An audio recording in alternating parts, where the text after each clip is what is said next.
Greetings, good listeners. Shanga here of Otherworldly Giants Storytelling School. Welcome to the Ancestors Writers Room, a podcast drama and upcoming 2-month apprenticeship on ancestor storytelling technologies. A big theme in this series that we're looking at is the connection between the big movements and the small things. So, for those who don't know me, I am a quantum whisperer. I am a multiverse historian. Yes, they do exist, and they are me. And I'm a planetary priestess. I practice ancestral ceremonial theater and storytelling. So basically, that means I can talk to dead people, I can talk to animals, to planets and star systems, to anything really. I'm a seer, I'm a channeler, and I got that clairvoyant third eye. So today I wanted to ask my ancestors' writer's room a big question.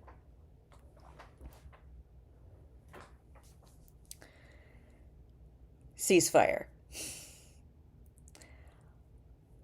Can we just get a sense energetically of what we are looking at in terms of how and when a ceasefire in Gaza might be possible? What is the energy that gets us there?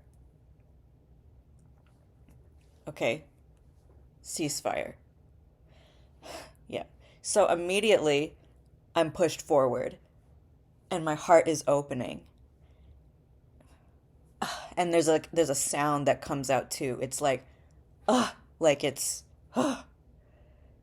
that kind of movement. Okay, and so here's the image that's associated with it. See, like I'm in the energy. I keep feeling like doing this. Uh, so yeah, here's the image that I'm seeing associated with this movement. Okay, so there's a solitary room in a house, um, and the room is like very stark. There's not much in it, like just a bed, you know, blank walls, no decorations, and there's a person who's sitting on the bed, and she's just like she has her head in her hands and she's just like crying. She's just like sitting there and crying. And then, whoom, like a force pushes her out of the room, just like this force that I'm describing, and pushes her out of the room, out of the door, and into the world. And then, like, it's green, there's hills, the sky is wide open. What pushed her out there? Uh, Colors. There's like a whoosh of rainbow colors that pushed her out there. Or it was like the numbers that pushed her out there. Or it was like a wave of water. So, what does all this represent? Colors, vibrancy, shine, aliveness. What do the numbers represent? Wealth, the true nature of wealth that doesn't come from capitalist industries. It comes from love, from collectivity, from connection. Water. What does water represent? Generosity, freedom, the freedom to move, freedom to express yourself. That's what pushed this person out the door. Freedom. So when I ask this question, like what will it take for a ceasefire energetically?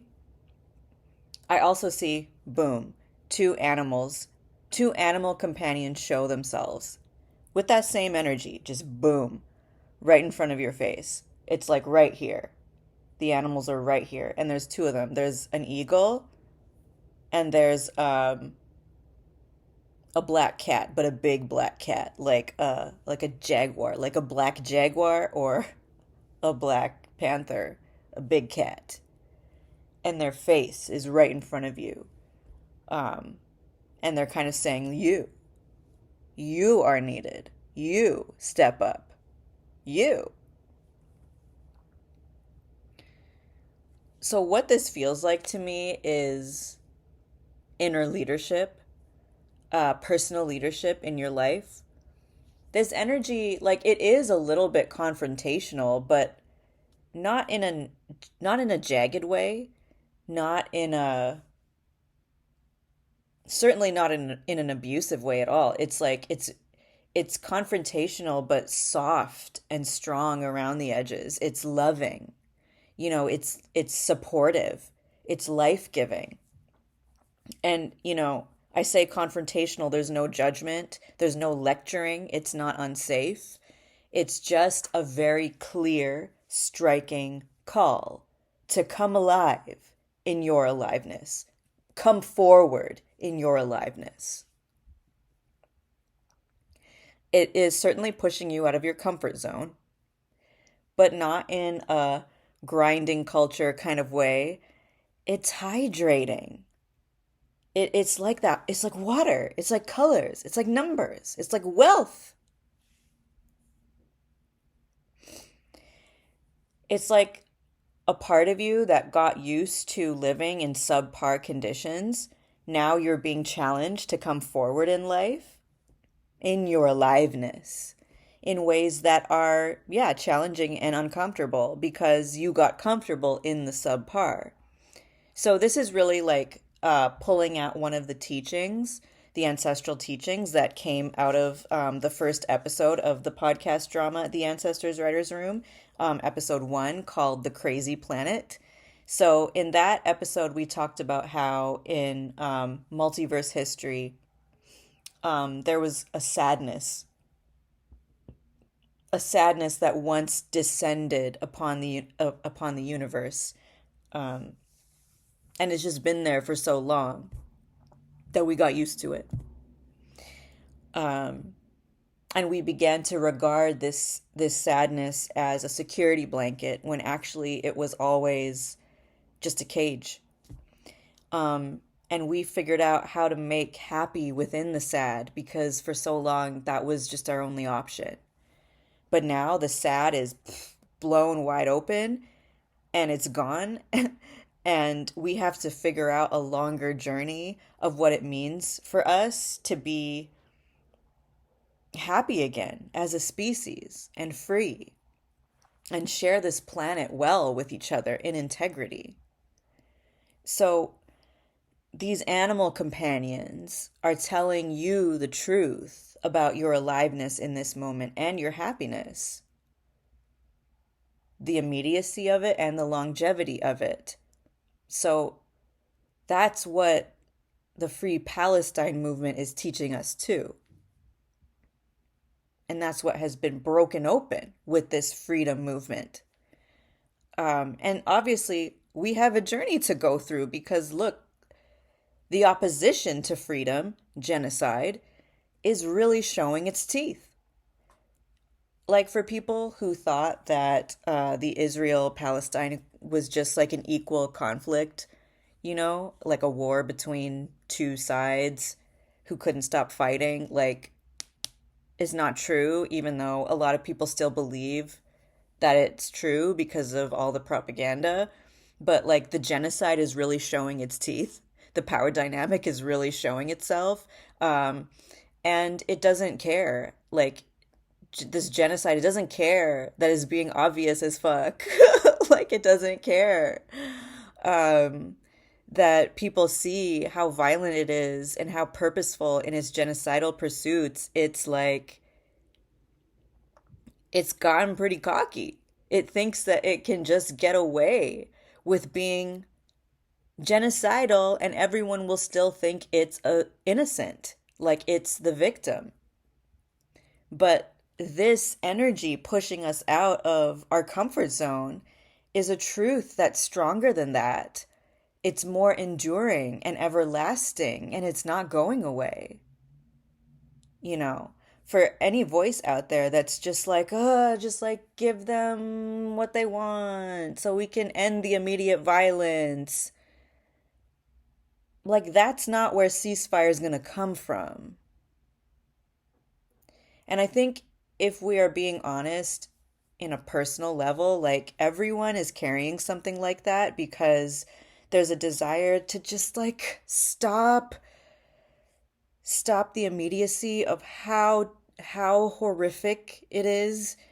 And there's a desire to just go back into the comfort of what we thought was a blanket in our personal lives and also globally, but like it's not gonna let up. It's not gonna acquiesce to that this time. This eagle and this big cat, they're like, no, they won't stand for it because they believe in our worth as a species. They believe in our birthright to freedom and happiness. They won't let us go back. And honestly, like I look at the person who was moved out of that solitary room by the colors, the numbers, and the water, and she's outside now, and she looks behind her, and the room is gone. The room is gone. Like she can't go back into that room, even if she wanted to. It's gone.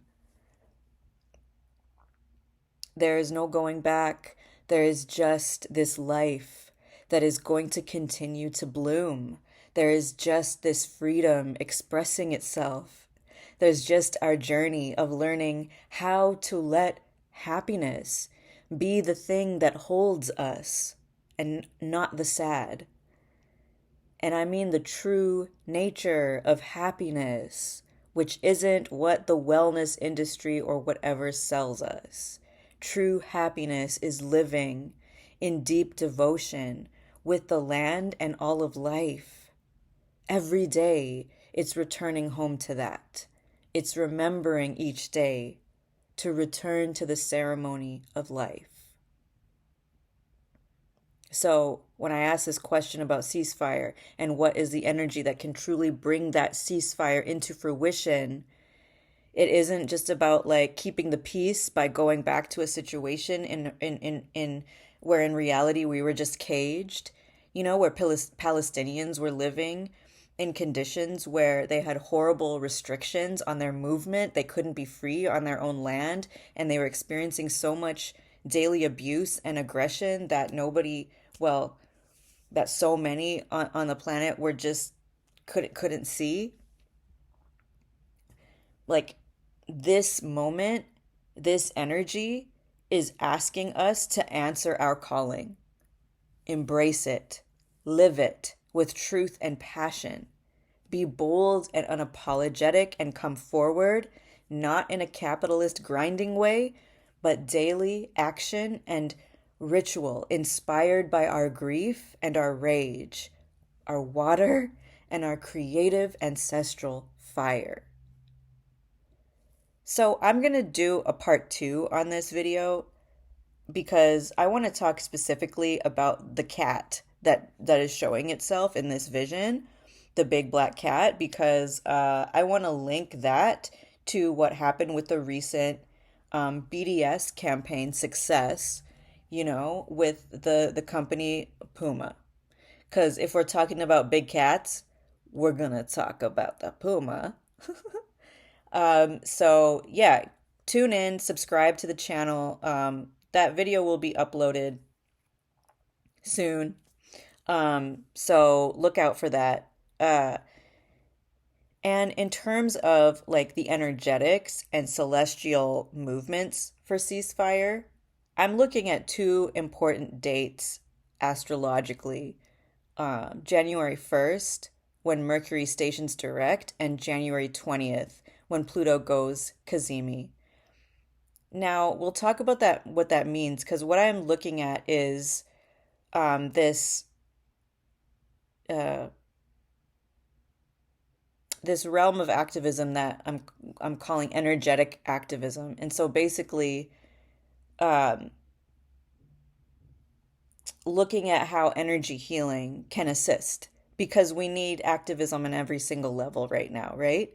And so what I would like to do is organize space. This is what I am doing, is organizing space for us to come together around this idea and practice of energy healing that can assist ourselves and our planet and our lineages, and also broader calls for ceasefire.